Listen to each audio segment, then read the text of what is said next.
Agora Info News Update. আন্তর্জাতিক শ্রমিক সংহতি দিবস উপলক্ষে আগরতলার প্যারাডাইস চৌমুহনীতে একটি সভার আয়োজন করা হয়। উপস্থিত ছিলেন প্রাক্তন মুখ্যমন্ত্রী মানিক সরকার, বিরোধী দলনেতা জিতেন চৌধুরী সহ অন্যান্যরা। মে দিবস বা আন্তর্জাতিক শ্রমিক সংহতি দিবসে সারা পৃথিবীর শ্রমজীবী মানুষের তার অধিকারকে সুরক্ষিত করার জন্য 8 ঘন্টার কাজ, 8 ঘন্টার বিশ্রাম, 8 ঘন্টার বিনোদন আমাদের চোখের সামনে এই শ্রম কোড চালু করা, তার সাথে আমাদের এই লেবার রিলেটেড বহু এমনকি শিল্পের যে ধরন, এখন নতুন শিল্প এবং তার শ্রমিক হলো গিগ ওয়ার্কার, এই যে টমাটো ইত্যাদি ইত্যাদি নানা ধরনের। আপনি চেষ্টা করলেও এদেরকে সংগঠিত করার চেষ্টা করা হচ্ছে, কিন্তু আপনি চেষ্টা করলেও তাদের 8 ঘন্টার বিশ্রাম, 8 ঘন্টার এই কাজ, বিনোদন এটা সুনিশ্চিত করা কঠিন। এমন ভাবে শ্রম সম্পর্ক এবং শ্রমের ধরন তৈরি হচ্ছে সারা পৃথিবীব্যাপী, আমাদের দেশেও। আর তার হাত ধরে আমাদের রাষ্ট্রশক্তি, আমাদের সরকার, কি কেন্দ্রে কি রাজ্য, এখন নতুন পরিভাষা, যে স্থায়ী পার্মানেন্ট যে সমস্ত কোর্স আছে এগুলাকে বিলুপ্ত করে দিয়ে নতুন নাম আউটসোর্সিং। এই আউটসোর্সিং এর নামে কাউকে নিয়োগ করা হলো, সরকার তাকে কত টাকা দিচ্ছে সে পদের পেছনে, যিনি কাজ করছেন তিনি জানেন না। কিছু পেটুয়া লোক মাঝখানে, এরা তাদের নিয়োগ করছে মাঝখানে দাঁড়িয়ে, শুধু শাসক দলের সাথে তার সম্পর্ক রেখে লক্ষ লক্ষ কোটি কোটি টাকা করছে। এবং আমাদের রাজ্য হচ্ছে, এ কদিন আগে দেখেছেন আমাদের রাজ্যের অর্থ সচিবকে কেন্দ্রীয় সরকার পুরস্কৃত করছে। তার পুরস্কারের কারণ কি? যে 2018 নদীতে যেদিন বামফ্রন্ট সরকার চলে যায়, সেদিন পেরোলে সরকারের বিভিন্ন দপ্তর থেকে যারা বেতন পেতেন সেই সংখ্যা ছিল 1,62,000। তিনি কৃতিত্ব দেখিয়েছেন, এটাকে 1,02,000 নামিয়েছেন। সে কৃতিত্ব দেখানোর জন্য ভারত সরকার এই ত্রিপুরা রাজ্যকে প্রথম কি নামে যেন একটা ঘোষিত করেছেন, সফল রাজ্য। এই জায়গায় তবে কিভাবে এই যে 50-60 হাজার সরকারি কর্মচারী, নিয়মিত হোক বা অনিয়মিত, ইউনিফর্ম হোক বা আনইউনিফর্ম, কাজ তো করতে হচ্ছে। সেরকম কাজ না হলেও কাজের মাধ্যমে এই তথাকথিত পার্ট টাইম, কন্টিনজেন্ট এবং আউটসোর্স, এতে পরিষেবা তার গুণ নামছে, মানুষ পরিষেবা পাচ্ছে না, উৎপাদন হ্রাস হচ্ছে, আর সবচেয়ে বেশি হচ্ছে এই জায়গাতে অনিয়ম, দুর্নীতি। তার হাত ধরে অল্প কিছু লোক লক্ষ লক্ষ কোটি কোটি টাকার মালিক হচ্ছে। আর তারা এই দক্ষিণপন্থ রাজনীতি তথা বামপন্থাকে দুর্বল করার জন্য সন্ত্রাসী কার্যকলাপ হোক, ওই বাইক বাহিনী, মস্তান বাহিনী,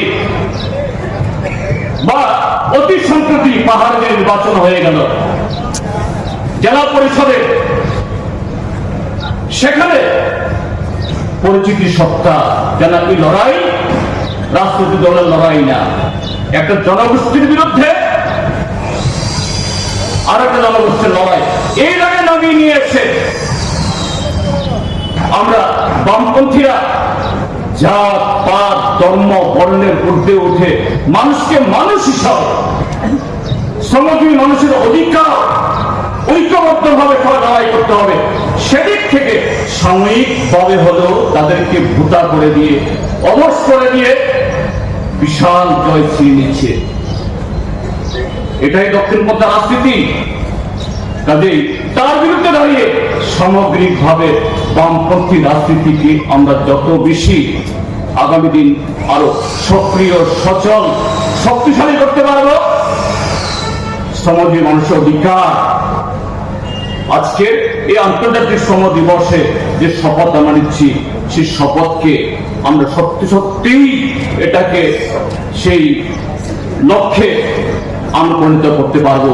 সে লক্ষ্যে যাতে আমরা আগামী দিন সবাই আরো বেশি যুক্ত হতে পারি। চারজন বক্তার কাছে প্রায় 1.5 ঘন্টা সময় নিয়ে আপনারা বক্তব্য শুনেছেন। বিস্তৃত বিষয়ে আলোচনা হয়েছে। স্বাভাবিকভাবে বেশি সময় নিয়ে কথা বলার অভিপ্রায় আমার নেই। সংক্ষেপে 2-4টি বিষয়ের প্রতি আপনাদের দৃষ্টি আকর্ষণ করব।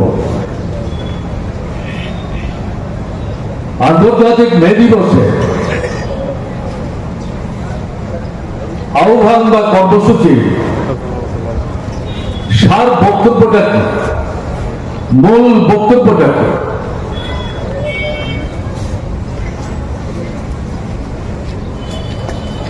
পুঁজিবাদের ধ্বংস সাধনের মধ্য দিয়ে শ্রেণীহীন শোষণমুক্ত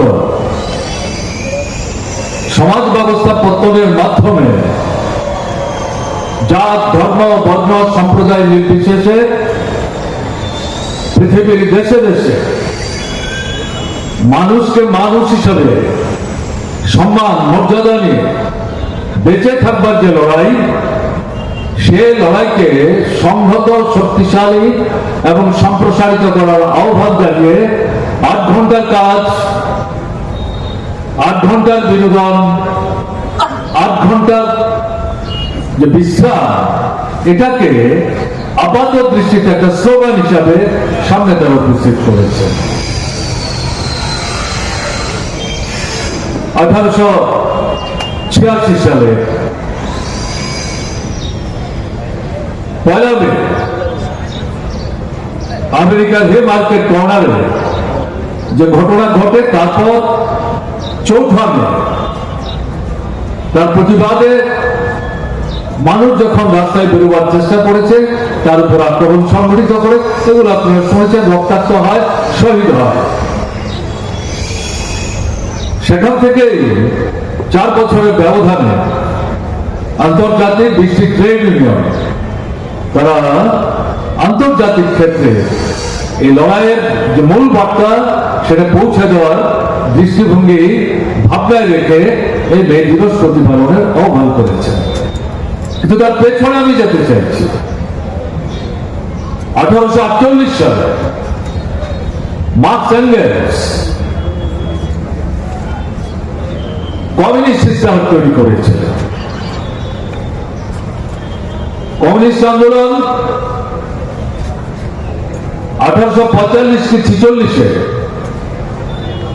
মার্ক্সের দৃষ্টি আকর্ষণ করে শোষণ ভিত্তিক সমাজ ব্যবস্থার হাত থেকে শোষিত মানুষকে রক্ষা পেতে বিকল্প কি, লড়াই কি, সংগ্রাম কি, এটা আমরা কয়েকটা কমিউনিস্ট আন্দোলনের সাথে যারা যুক্ত, তাদের নেতৃত্ব বা সামনের সারির কর্মীদের উপলব্ধিতে থাকতে চলবে না।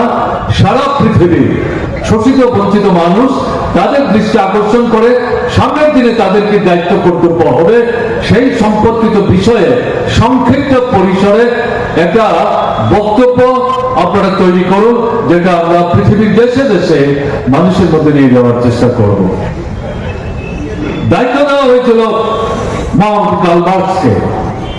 তিনি তার সঙ্গে হিসাবে ফ্রেডেরিক এঙ্গেলস, তাকে নিয়ে এই ইস্তেহার তারা তৈরি করেছে।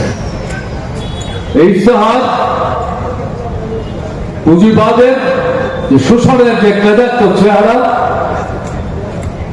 সেটাকে উল্লেখ করে তার যে অন্তঃসাচ্ছন্নতা, মানব কল্যাণে তার কোনো ভূমিকা নেই, মানুষের রক্ত মাংস নিংড়ে নেওয়াই হচ্ছে তার মূল লক্ষ্য উদ্দেশ্য, তাকে উদ্ঘাটিত করে তার থেকে পরিত্রাণ পাওয়ার প্রশ্নে শ্রমিক কৃষক সহ শোষিত বঞ্চিত মানুষের ঐক্যবদ্ধ হয়ে যে সংগ্রাম, সেই সংগ্রামের লক্ষ্য হিসাবে শ্রেণীহীন শোষণমুক্ত সমাজ পত্তনের আহ্বান জানিয়ে তারা ইফতার তৈরি করেছেন এবং তার শেষ যে স্লোগান ছিল দুনিয়ার মধ্যে এক হও, এর কোনো বিকল্প নেই। 1848 সালে এই ইস্তাহার গৃহীত হয়েছিল। 1871 সালে, যেটা কমরেড জিতেন উল্লেখ করার চেষ্টা করেছেন, ফরাসি দেশে প্যারিসে এই কমিউনিস্ট ইস্তাহারের যে বক্তব্য, তাতে অনুপ্রাণিত হয়ে তাদের চেতনা সীমাবদ্ধ ছিল, সাংগঠনিক শক্তি ততটা বিকশিত হয়তো না, এর মধ্যে ঐক্যবদ্ধ হয়ে অবিকশিত কমিউনিস্ট আন্দোলনের নেতৃত্বে ফ্রান্সে শোষক এবং শাসকদের বিরুদ্ধে লড়াই করে তারা প্যারিস দখল করেছিলেন। 72 দিন এই প্যারিস যারা দখল করেছিলেন, যেটা আন্তর্জাতিক ক্ষেত্রে আজকে পরিচিত প্যারিস কমিউন হিসাবে টিকে থাকতে পেরেছিল। আন্তর্জাতিক প্রতিক্রিয়ার শক্তি, ফ্রান্সের প্রতিক্রিয়ার শক্তিকে সামনে রেখে নূতনদের শক্তি বিকাশমান একটা দৃষ্টিভঙ্গি নিয়ে মাথা তুলে দাঁড়াবার চেষ্টা করছে। তাকে যদি অঙ্কুরে বিনষ্ট করে না যায়, এ শুধু ফ্রান্সে না, প্যারিসে না, এই সারা পৃথিবীতে ছড়িয়ে পড়বে। এটা পুঁজিবাদের ধ্বংস সাধনের ক্ষেত্রে গুরুত্বপূর্ণ ভূমিকা নেবে। তাই সারা পৃথিবী প্রতিক্রিয়ার শক্তি, ফ্রান্সের প্রতিক্রিয়ার শক্তিকে সামনে রেখে এর বিরুদ্ধে তারা সত্য শক্তি নিয়ে ঝাঁপিয়ে পড়েছে। 72 দিনের বেশি এই প্যারিস কমিউন টিকে থাকতে পারেনি। তার 1 বছর আগে 1870 সালে মহামতি লেনিনের জন্ম হয়েছে।